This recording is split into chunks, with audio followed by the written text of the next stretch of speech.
YouTube पे किसी ने वीडियो भेजी, मस्जिद में जलजला आया, इमाम साहब खड़े हुए, पीछे पब्लिक भी, एक एक करके जिसके जितने 4 महीने लगे हुए थे वो खड़े हुए, चिल्ले वाले सारे आहिस्ता आहिस्ता। ये तो मैं अपनी तरफ से वो डिटेल बयान कर रहा हूँ। सबसे पीछे सैरोजे वालों की जमात वो निकले हैं, फिर थोड़ा मजबूत ईमान था चिल्ले वालों का, एक एक करके वो भी खिसके, फिर 4 महीने इमाम साहब अकेले खड़े हुए हैं ना, जमीन कांप रही और खड़े हुए नमाज पढ़ रहे हैं। लोग कह रहे हैं ये देखो बहादुर आदमी, ये है अल्लाह पे ईमान, जलजला आया मगर जरा भी डर नहीं लगा।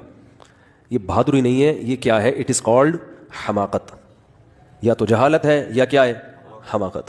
अल्लाह इमाम साहब को माफ़ फरमाए, जो भी थे हमसे अच्छे ही होंगे, लेकिन बहरहाल ये अमल सही नहीं है। नबी सल्लल्लाहु अलैहि वसल्लम ने फरमाया नमाज की हालत में, सही हदीस है, अगर सांप नजर आए सांप मारो पकड़ के, तोड़ दो नमाज भाई, सांप को पकड़ के मारो, सही हदीस है। ये नहीं फरमाया कि चूंकि तुम्हारा अल्लाह से कनेक्शन बहाल हुआ है, अब तुम अल्लाह की हिफ्ज़ो अमान में आए हुए हो, अब अगर तुमने सांप की तरफ तवज्जो दी तो ये इसकी अलामत है तुम अल्लाह से नहीं डरते, तुम किससे डरते हो? सांप से। खड़े रहो वहीं पे।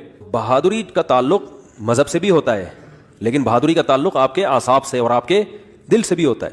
तो ये कुछ सलाहियतें गॉड गिफ्टेड होती हैं। तो इसलिए उलमा कहते हैं अगर किसी को मौत से डर लगता है, इसलिए नहीं कि आखिरत पर यकीन नहीं है, बल्कि इसलिए कि वो आसाबी कमजोरी है, उसको उसके दिल कमजोर है, तो ये मौत का डर से आखिरत में कोई नुकसान नहीं होगा, और ये बुजुर्गी के खिलाफ नहीं है। इससे कोई किसी का ये साबित नहीं हो जाता कि ये बुजुर्ग नहीं है। तो बाज़ लोग डर रहे होते हैं, बहुत ज्यादा मौत का खौफ होता है उनके दिल में, वो कमजोर होते हैं आसाब उनके।